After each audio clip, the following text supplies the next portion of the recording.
5/2. Good, very good.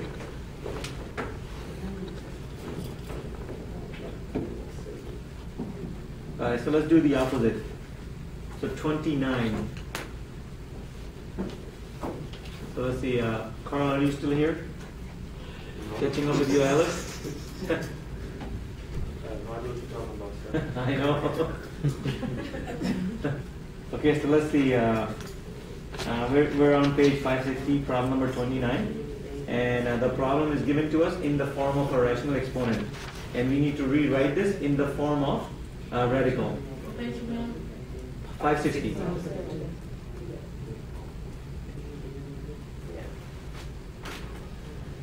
So the question is how this problem is going to look like in a radical. You have one and an A, one bracket will have an A and another bracket and a B in it. Is it 2/3 or is that correct? Yes. Okay. So the question is how is it going to look like?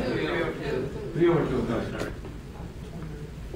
So very first thing what you do when you're rewriting it, I'm going to just first draw the radical first, right? Now the question is, what number is going to go here? 2. Now usually 2 you don't write, right? Because it's always there. Okay. And then what's going to go inside? AB to the power 3. Because this, see, remember this whole 3/2 applies to both A and B. So that's why I'm putting on. Okay. Good. All right. So I think that's so everybody understands the difference between rational exponent versus radical now. Everybody's okay? How you convert them and rewrite them, one or the other way? Could you do 25? 25. Okay. So they want us to rewrite this in the. Okay, let's do that. So 25 must be the question number 25. So go ahead and give me the problem. 1 over cube root of 2 over 10. And 2 to the 10th power. Okay. Right. Now they don't want us to simplify this. They just want us to only write this in a rational exponent, right? So they're not asking us to simplify. So here's my question. Let's say if you didn't have this 1/, part, can you just tell me what it's going to look like this at the bottom? It's going to look like 2 to the power 10/3. Right? Are you fair with me so far? So 2 to the power 10/3, right?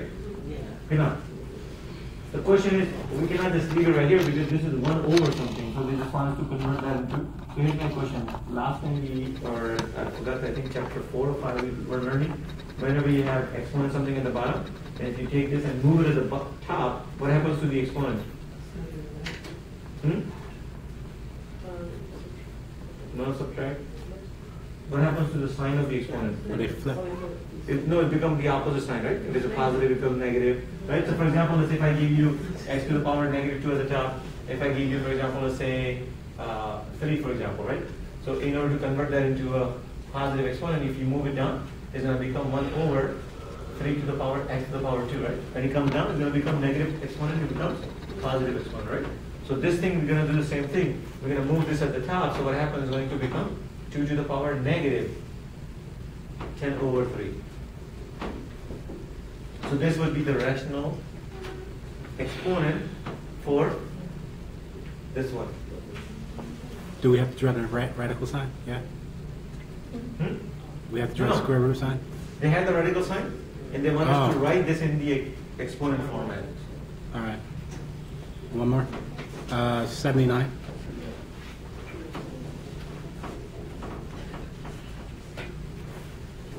So let's see.